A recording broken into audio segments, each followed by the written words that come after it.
दोस्तों, क्या आप वृश्चिक राशि के जातक हैं और क्या आप चाहते हैं कि वर्ष 2026 में आपको एक बड़ी सफलता मिले, आपकी मनचाही मुराद पूरी हो, आपको मान सम्मान, प्रतिष्ठा और बहुत सारी दौलत प्राप्त हो? यदि आप ऐसा चाहते हैं तो यह वीडियो सिर्फ आपके लिए ही है। दोस्तों, मेरा ये वीडियो आपकी जन्म चंद्रमा वृश्चिक पर आधारित है और सिर्फ 5 पॉइंट में जानेंगे 2026 की सकारात्मक एनर्जी के बारे में और बड़े ग्रहों के परिवर्तन के आधार पे क्या करें कि सफलता आपके कदम चूमे।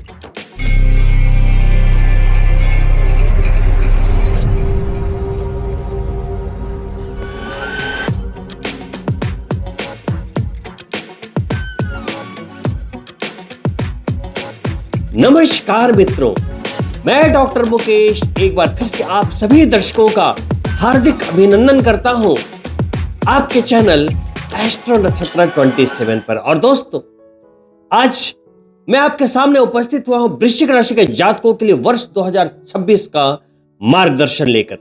वृश्चिक राशि यानी कि मंगल देव की राशि। इस राशि के लोग बॉर्न लीडर होते हैं, जुनूनी होते हैं, लेकिन यह राशि एक रहस्यमयी कैटेगरी में आती है। यानी कि वृश्चिक राशि के लोगों को निजता बहुत पसंद है, यानी कि वो अपनी निजी बातें बहुत जल्दी किसी से शेयर नहीं करते। बहुत ही कम लोगों के साथ ये ओपन हो पाते हैं और जब ओपन होते हैं तो फिर अपने आप को पूरी तरह से खोल के रख देते हैं। रोमांटिक रिश्तों के लिए वृश्चिक राशि के जातक पूर्ण रूप से समर्पित होते हैं, लेकिन इनके जो एक्शन होते हैं, कभी कभी कब क्या डिसीजन ले ले, क्या कर जाएं, ये थोड़ी कंफ्यूजन की स्थिति रहती है और इसी कारण से लोग कभी कभी वृश्चिक राशि के जातकों को गलत समझ जाते हैं, हालांकि वो गलत नहीं होते। तो दोस्तों, अपनी इन क्वालिटीज के साथ 2026 में क्या करें और किन ग्रहों के परिवर्तन हैं और कब कैसे मूव लेने चाहिए, आइए उसके बारे में चर्चा करते हैं। पहले पॉइंट के रूप में आपको यह जानना जरूरी है कि वर्ष 2026 मूलांक के अनुसार यानी कि न्यूमरोलॉजी के अनुसार किस ग्रह के आधिपत्य को लेकर आया है। जी हां दोस्तों, अगर आप 2026 को टोटल करेंगे तो नंबर प्राप्त होगा 10 और मूलांक प्राप्त होगा 1, यानी कि सूर्यदेव का वर्ष। बीता वर्ष मंगल देव का वर्ष था, तो आपने महसूस किया होगा कि वर्ष के प्रारंभ से ही, चाहे वो पहलगाम की आतंकवादी घटना हो, हिंदुस्तान पाकिस्तान में तनाव की स्थितियां हो और उसके बाद पूरे वर्ल्ड में कहीं ना कहीं विवाद और तनाव की स्थितियां वर्ष के अंत तक बनी रही। वहीं मल्टीपल प्लेन क्रैशेस, आग जनित घटनाएं, दुर्घटनाएं आपने देखी होगी। ना चाहते हुए भी बीते वर्ष ने हमें कुछ ऐसी यादें दी जो हम नहीं चाहते थे, क्योंकि वो मंगल ग्रह का नेचर था। वैसे ही ये वर्ष है सूर्यदेव का। ना चाहते हुए भी वो हमें वो सब कुछ दे जाएंगे जो उनका नेचर है। तो सूर्यदेव का नेचर क्या है? देखिए, सूर्य यानी कि राजा क्या देंगे? किंग लाइफ, राजसी जीवन। और राजा का गुण क्या है? नेतृत्व क्षमता, जो आपके अंदर खुद ही है। ऑथोरिटी, नियंत्रण, साथ ही डिसीजन। राजा क्या करते हैं? फरमान पे फरमान जारी करते हैं। तो इस वर्ष का अधिपति देवता के अनुसार लेकर चलना पड़ेगा, यानी कि हमें भी इस वर्ष अपनी लाइफ के लिए डिसीजंस पे डिसीजंस लेते चले जाना है, क्योंकि बहुत सारे लोग स्वप्नद्रष्टा होते हैं लेकिन पूरी जिंदगी सोचते ही रह जाते हैं कि हम ये करेंगे, ये करेंगे, ये करेंगे, लेकिन रिजल्ट्स इसलिए नहीं मिलते क्योंकि वो कुछ कर नहीं पाते। तो ये सोचने का वर्ष नहीं है, एक्शन लेने का वर्ष है, राजा का वर्ष है। साथ ही सूर्य यानी पिता, सूर्य यानी आपकी सोल, आत्मा, इस वर्ष आप सिर्फ वही करें जो आपके अंतर आत्मा स्वीकार करे। देखिए, कहने वाले बहुत लोग हैं, आपके दोस्त हैं, रिश्तेदार हैं, माता पिता हैं, बॉस हैं, पार्टनर हैं, लेकिन अपने लक्ष्य के लिए, अपने फ्यूचर के लिए कोई भी डिसीजन यदि आपको लेना हो, यदि आप कंफ्यूज हो, आपका माइंड यदि कंफ्यूज कर रहा हो, तो एक बार यहां से जरूर पूछ लीजिएगा, क्योंकि यहां से जो आवाज आती है वहां आपकी भी नहीं चलती, इस दिमाग की भी नहीं चलने देता हो। यहां से जो आवाज आती है वो प्योर होती है। तो कोई भी निर्णय लेने के पहले, कोई भी डिसीजन लेने के पहले कि क्या मैं यहां इन्वेस्ट करूं, क्या मैं नया घर ले लूं, क्या मैं नई गाड़ी ले लूं, क्या मैं इस नौकरी में परिवर्तन कर लूं, क्या मैं ये रिस्क ले लूं, क्या मैं इनसे शादी कर लूं, चाहे आपका कोई भी प्रश्न हो, एक बार अपनी अंतरात्मा से जरूर पूछिएगा इस वर्ष, देखिएगा आप गलत नहीं होंगे। साथ ही दोस्तों, सूर्य यानी कि सरकार, आप यदि सरकारी नौकरी में हैं या सरकार से जुड़े किसी भी कार्य को करते हैं तो इस वर्ष एक बड़ी सफलता आपका इंतजार कर रही है, बड़ी सफलता। साथ ही जो लोग पावर में हैं, लीडर हैं, राजनेता हैं, सत्ता में हैं, उनके लिए 2026 उनकी लाइफ का एक यादगार वर्ष बनेगा। तो दोस्तों, यदि आप भी कहीं भी किसी भी तरीके से गवर्नमेंट से जुड़े हैं, गवर्नमेंट से लाभ चाहते हैं, तो इस वर्ष आपको वो प्राप्तियां अवश्य होंगी। चाहे आप किसी नए स्टार्टअप को लेकर चिंतित थे, गवर्नमेंट के ऑथराइजेशन का इंतजार कर रहे थे, बड़े लोन का इंतजार कर रहे थे, विदेश जाने के लिए, या फिर किसी आप इमिग्रेशन प्रॉब्लम से जूझ रहे थे, पीआर का इंतजार कर रहे थे, ये सारी चीजें इस वर्ष संभव हो सकती है। साथ ही जो विद्यार्थी सरकारी नौकरी के लिए प्रयासरत थे, उनकी भी मनोकामना इस वर्ष पूरी होने की पूरी गुंजाइश है, योगायोग है। दोस्तों, वहीं आप वृश्चिक राशि के जातकों के लिए सूर्य देव आपकी जन्म चंद्रमा के अनुसार दशम भाव के स्वामी होते हैं, करियर वाले भाव के नियंत्रण करता।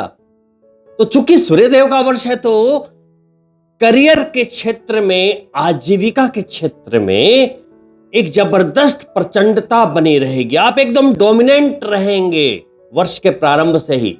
तो दोस्तों, इस वर्ष का एक महीना भी वेस्ट होना आप अफोर्ड नहीं कर पाएंगे। तो वर्ष के प्रारंभ से ही आप अपना बेस्ट दीजिए अपने करियर को, और अपने लक्ष्य को पाने के लिए जो भी पॉसिबल हो वो कर गुजरिए। मानता हूं मुश्किलें आएंगी, लेकिन आप वृश्चिक राशि के जातक हैं, भूलिएगा नहीं, मंगल देव की राशि के जातक, ऐसे जातक हमेशा अपनी मुश्किलों को चैलेंज देते हैं। कहते हैं ना, मुश्किलों से कह दो उलझा न करे हमसे, हर हाल में जीने का हुनर आता है हमें। ऐसे होते हैं मंगल देव की राशि के जातक, ऐसे होते हैं आप वृश्चिक राशि के जातक। दोस्तों, वही दूसरे पॉइंट के रूप में मैं बात करना चाहूंगा कर्म फलदाता शनि देव की। दोस्तों, शनि देव जो आपके तीसरे और चतुर्थ भाव के स्वामी होते हैं, अभी वो पंचम भाव में गोचर कर रहे हैं, संतान, प्यार और शिक्षा वाले भाव में। वहां से तीसरी दृष्टि विवाह वाले भाव पर डाल रहे हैं, सप्तम भाव पर डाल रहे हैं, बिजनेस वाले भाव पर डाल रहे हैं। तो समझिएगा दोस्तों, पहली बात तो यह है कि केंद्र भाव के स्वामी है, चतुर्थ भाव के स्वामी, प्रॉपर्टी, वाहन, सुख संसाधन, बैठे कहां हैं? त्रिकोण भाव में, अर्थ त्रिकोण। वहां से सीधी सातवीं दृष्टि कहां दे रहे हैं? लाभ के भाव पर, अर्थ भाव पर। 5+11 का कनेक्शन बना रहे हैं। विष्णु भाव के स्वामी हैं, लक्ष्मी भाव में बैठे हैं, तो एक प्रबल धन योग तो बना ही रहे हैं। साथ ही दोस्तों प्यार वाले भाव में बैठे हैं, वैवाहिक जीवन वाले भाव को दृष्ट कर रहे हैं। प्यार के भाव में बैठे हैं, पंचम सप्तम भाव विवाह के भाव को दृष्ट कर रहे हैं। कनेक्शन हो गया 5 और 7। चतुर्थ भाव के स्वामी है सुख, यानी कि वो आपको सुख देना चाहते हैं, तो प्यार का सुख। किसी से प्यार करते हैं और शादी के लिए आगे बढ़ना चाहते हैं, तो शनिदेव ये योगायोग बना रहे हैं। वहीं शिक्षा हो या संतान, इसके भी योगायोग शनिदेव बना रहे हैं। साथ ही दोस्तों शनिदेव जिस राशि में बैठे हैं वो राशि है मीन, देवगुरु बृहस्पति की राशि, और 13 वर्षों के पीरियड में इसी वर्ष वो उच्च के होने वाले हैं। तो शनिदेव जहां बैठे हैं, देवगुरु बृहस्पति उनके डिस्पोजिटर होते हैं। तो जब डिस्पोजिटर की गुणवत्ता बहुत हाई होती है, उच्च क्वालिटी की होती है, तो वहां बैठा प्लैनेट भी बहुत ही बेहतरीन परफॉर्म करता है, रिजल्ट देता है। वहां नेगेटिव रिजल्ट आपको नहीं मिलेंगे। साथ ही दोस्तों चूंकि शनिदेव पूरे ही वर्ष स्टैटिक हैं, 20 जनवरी के बाद अपने ही नक्षत्र उत्तर भाद्रपद में गोचर कर रहे हैं। सिर्फ 17 मई से लेकर 9 अक्टूबर को वो बुध के नक्षत्र रेवती में गोचर करेंगे। उस समय भी आपकी बौद्धिक क्षमता का विकास करेंगे। बुध यानी फाइनेंस, बैंकिंग, कम्युनिकेशन, शेयर बाजार, इन चीजों से आपको लाभ देंगे। फिर 9 अक्टूबर को वापस अपने ही नक्षत्र उत्तर भाद्रपद में लौट आएंगे। हर वर्ष की तरह 138 डेज के लिए वक्री भी होंगे, जुलाई से लेकर 10 दिसंबर तक। लेकिन चिंता की कोई बात नहीं, क्योंकि इस वर्ष शनिदेव का मूड बहुत अच्छा है। उनके पिता का वर्ष है। धन योग बनाते हुए, विष्णु और लक्ष्मी त्रिकोण को कनेक्ट करते हुए, आपको प्यार की प्राप्ति कराते हुए, संतान की प्राप्ति के योगा योग बनाते हुए, साथ ही उच्च शिक्षा के लिए विद्यार्थियों के लिए बहुत ही प्रबल सफलता के योग बनाते हुए पूरे वर्ष वो बहुत ही बेहतरीन मूड में है। तो कोई चिंता की आवश्यकता नहीं। जिनकी पत्रिका में शनिदेव की स्थितियां अच्छी नहीं है, वो उनके सामान्य उपायों के साथ चलते रहें। सुंदरकांड करते रहें, हनुमान चालीसा करते रहें, श्री कृष्ण भगवान की भक्ति करते रहें, पीपल के वृक्ष का स्पर्श और उसमें जल अर्पित करते रहें, सब मंगल ही मंगल रहेगा। दोस्तों वहीं तीसरे पॉइंट के रूप में मैं बात करना चाहूंगा एक कार्मिक ग्रह, चुंबकीय ग्रह राहु की, जो अभी शनिदेव की राशि में ही बैठा है, चतुर्थ भाव में बैठा है, शनिवत फल को ही दे रहा है। तो देखिए राहु भौतिक सुख संपदाओं को अपनी ओर खींचता है, वहीं उसके शम सप्तक रहने वाला केतु डिटैच करता है, बोलता है नहीं इन चीजों को छोड़ो। तो राहु क्या दे रहा है आपको? 5 दिसंबर तक राहु शनिदेव की राशि कुंभ में बैठे हैं, आपके चतुर्थ भाव में, कंफर्ट के भाव में, भौतिक सुख संसाधनों के भाव में ही बैठे हैं। गाड़ी हो या बंगला सब देने के लिए बैठे हैं, क्योंकि राहु उन्हीं चीजों से खुश होता है जो आजकल की चीजें हैं, डिस्को पार्टी, शराब, शबाब, एवरीथिंग। लेकिन राहु चूंकि नशा है तो आपको अति से बचना होगा। करें सब लेकिन बैलेंस को बना के रखें, क्योंकि शनिदेव की राशि में है। जहां बैलेंस बिगड़ा तो शास्त्र भी कहते हैं कि अति सर्वत्र वर्जते। यदि आपने प्रॉपर्टी में इन्वेस्ट किया है, वहां से बड़े लाभ दे सकता है, नया घर ले सकते हैं, लग्जरी गाड़ी ले सकते हैं। साथ ही दोस्तों चूंकि ये शनिदेव की राशि में बैठता है, तो शनिदेव कहते हैं कि मेहनत से कार्य करो, धैर्य रखो। लेकिन राहु बिल्कुल अपोजिट बिहेव करता है, बोलता है बिल्कुल धैर्य नहीं, शॉर्टकट ही लेना है।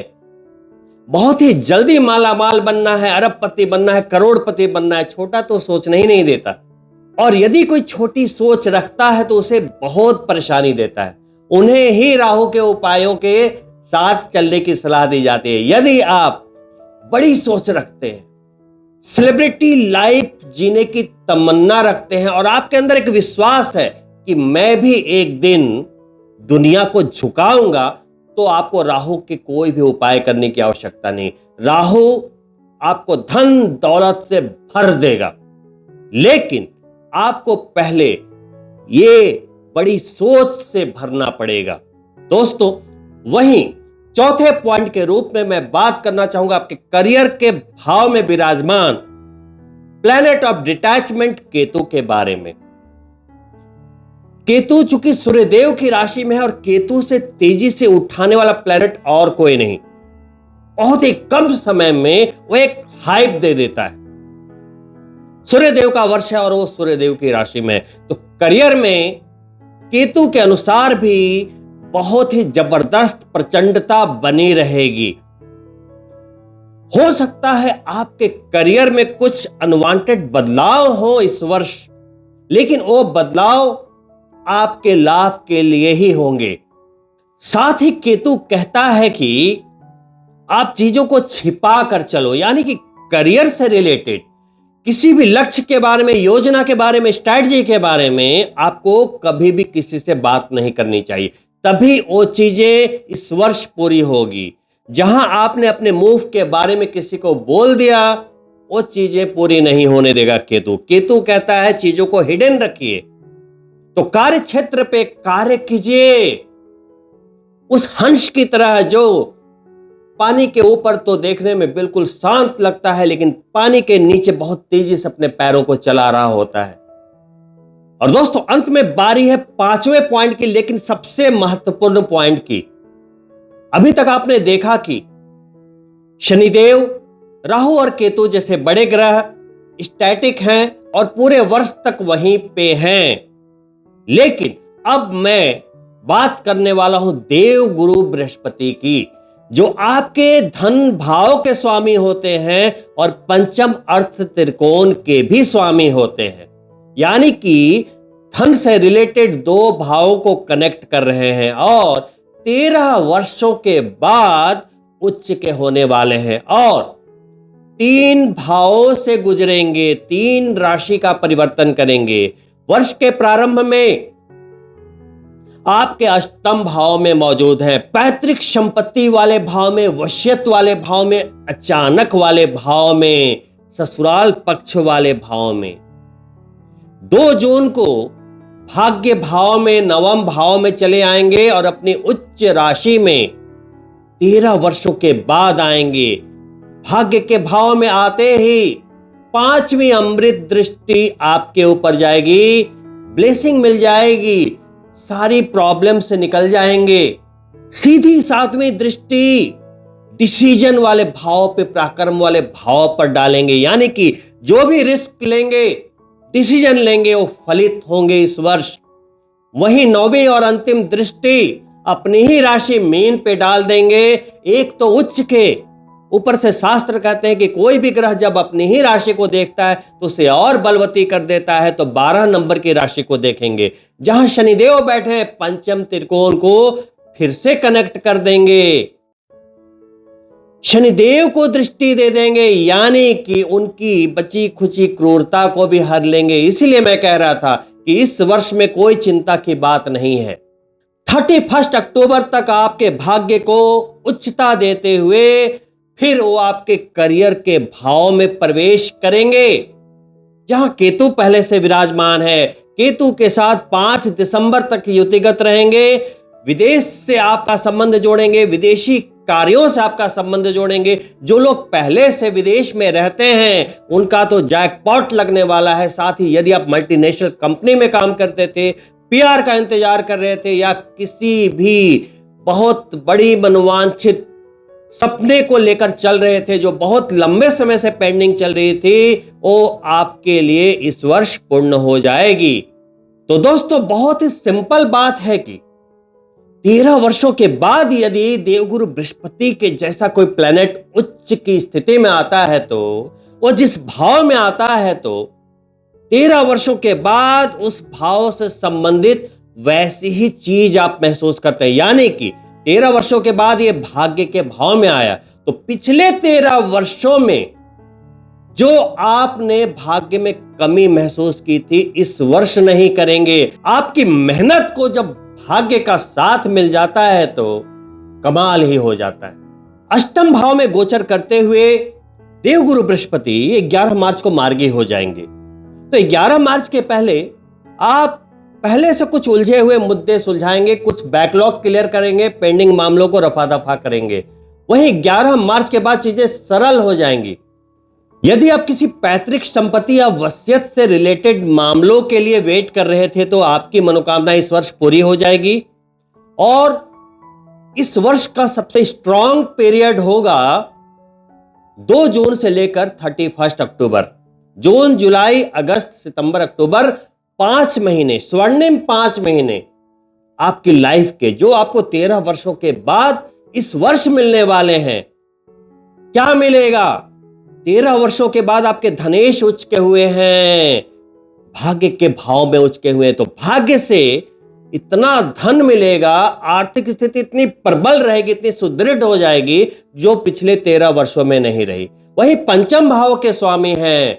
घर में मांगलिक कार्य होंगे। बहुत समय से यदि शादियां नहीं हो पा रही थी, घर में मांगलिक कार्य नहीं हो पा रहे थे, आपकी शादी में कुछ चीजें विलंबित हो रही थी, बात नहीं बन पा रही थी, वो चीजें सॉर्ट हो जाएंगी। साथ ही संतान के बारे में सोच रहे थे, संतान के आगमन में कोई भी परेशानी हो रही थी, कोई भी मेडिकल इश्यू थे, वो भी हल होने की पूर्ण संभावना है। वहीं विद्यार्थियों के लिए ये वर्ष उनकी शिक्षा के लिए बहुत ही ज्यादा प्रॉमिसिंग है, बहुत बड़ी सफलता के योग है, और आप अपने विद्या के क्षेत्र में, एजुकेशन के फील्ड में बहुत ही अच्छा परफॉर्म करेंगे। तो दोस्तों, देखा आपने कितना बेहतरीन वर्ष है। लेकिन यदि देवगुरु बृहस्पति की इस उच्चता का बेनिफिट आप लेना चाहते हैं, तो देवगुरु बृहस्पति चूंकि एक आध्यात्मिक ग्रह है, करियर के भाव में केतु गोचर कर रहा है, वो भी एक आध्यात्मिक ग्रह है। तो यदि आप इस वर्ष थोड़े रिलीजियस होके चलते हैं, आध्यात्मिक होके चलते हैं, भगवान के प्रति ग्रेटिट्यूड रखते हैं, पूजा पाठ में मन लगाते हैं, थोड़ी मंत्र शक्ति का उपयोग करते हैं, तो ये वर्ष आपके लिए और भी बड़ी सफलताओं को लेकर आ जाएगा। आप लोग कहेंगे कि मैं तो प्रतिदिन पूजा पाठ करता हूं, कोई बोलेगा मैं 10 मिनट करता हूं, कोई बोलेगा मैं आधे घंटे करता हूं, कोई बोलेगा 1 घंटे करता हूं। बात उसकी नहीं है, बात है कि आप कितने विश्वास के साथ करते हैं। पूजा भले ही अल्प अवधि के लिए करें, लेकिन यहां से विश्वास कनेक्शन बहुत ही ज्यादा जरूरी है। एक बहुत ही गरीब व्यक्ति था, बहुत ही स्ट्रगल कर रहा था, बहुत मेहनत करता था, हर जगह असफलता और नाकामयाबी ही हाथ लगती थी। आर्थिक स्थितियां बहुत ही बदतर हो चुकी थी। तो उसके एक दोस्त ने सलाह दिया कि तुम पूजा पाठ क्यों नहीं करते, थोड़ा अध्यात्म की ओर झुकाव लाओ, हो सकता है तुम्हारी समस्या हल हो जाए। दोस्त की बात मानकर वो बाजार गया और एक श्री कृष्ण भगवान की बढ़िया सी मूर्ति लेकर आया। उसे अपने घर में स्थान देकर बड़े प्यार से प्रतिदिन पूजा करने लगा। 1 महीने बीते, 2 महीने बीते, 3 महीने बीते, पूरा वर्ष बीत गया, लेकिन स्थितियां वैसी की वैसी रही, हालात और बदतर होते चले गए। फिर उसके एक दूसरे दोस्त ने कहा कि तुम श्री कृष्ण भगवान की पूजा क्यों करते हो, इसलिए आपको बेनिफिट नहीं हो रहा, आप माता काली की पूजा करो। उसे यह बात जच गई, कुछ हो तो रहा नहीं है। वो माता काली की मूर्ति लेकर आ गया, श्री कृष्ण भगवान को उठाया और ऊपर अलमारी पर ऐसे ही रख दिया। माता काली की मूर्ति को उसने स्थान दिया और पूजा पाठ करने लगा। एक दिन जब वो पूजा कर रहा था, तो उसने देखा कि उसके धूप की खुशबू ऊपर जा रही है, जहां अलमारी के ऊपर श्री कृष्ण भगवान को उसने ऐसे ही रख दिया था। उसे गुस्सा आया कि मैं माता काली की पूजा कर रहा हूं और खुशबू वो ले रहे हैं। वो आनंद फानंद सीढ़ी लेकर आया, एक कपड़े को उठाया और श्री कृष्ण भगवान के नाक के ऊपर वो बांधने लगा। उसी समय श्री कृष्ण भगवान प्रकट हुए और उसके हाथ को पकड़ लिया। बोले, अब बोलो तुम क्या मांगते हो, जो भी तुम मांगोगे मैं तुम्हारी मनोकामना पूर्ण करूंगा। तो आश्चर्यचकित हो गया। उसने पूछा कि मैं पूरे 1 वर्ष से आपकी पूजा कर रहा था, फिर आपने मेरी मनोकामना पूर्ण क्यों नहीं की? तो श्री कृष्ण भगवान बोले कि तुम सिर्फ धूप दीपक दिखाते थे, लेकिन यहां विश्वास नहीं था। आज तुम्हें विश्वास हुआ कि मैं तुम्हारे धूप की खुशबू ले रहा हूं, मैं आ गया तुम्हारी मदद करने के लिए। तो दोस्तों, ईश्वर हर जगह है। आत्मा का वर्ष है, सूर्यदेव का वर्ष है। हम ईश्वर की सबसे अद्भुत संरचना है। हमारे हृदय में ईश्वर का ही वास है। तो दोस्तों, इस बात को समझते हुए कि हम ईश्वर के अंश हैं, उसी विश्वास के साथ आप उनकी पूजा करें। सिर्फ मूर्ति मानते हुए नहीं, साक्षात ईश्वर मानते हुए आप उनकी पूजा करें। देखिए आपकी मनोकामना कैसे पूर्ण होती है। दोस्तों, इन्हीं शुभकामनाओं के साथ कि आप सभी वृश्चिक राशि के जातकों के लिए ये वर्ष 2026 संपूर्ण सफलताओं से आपको भर दे और आपकी सारी मनोकामनाएं पूर्ण कर दे, मैं आपसे अनुमति चाहता हूं। और अंत में आपसे अनुरोध है कि यदि आप मेरे चैनल को पहली बार देख रहे हैं तो सब्सक्राइब करते हुए जाएं, साथ ही बेल बटन जरूर ऑन कर लें ताकि आने वाली वीडियो के नोटिफिकेशन आपको प्राप्त हो। वहीं वीडियो पसंद आई हो तो लाइक करते हुए जरूर जाएं और अपने मित्रों के लिए शेयर भी अवश्य करें। बहुत ही जल्द मिलता हूं दूसरी वीडियो में, तब तक के लिए नमस्कार। All the best for new year.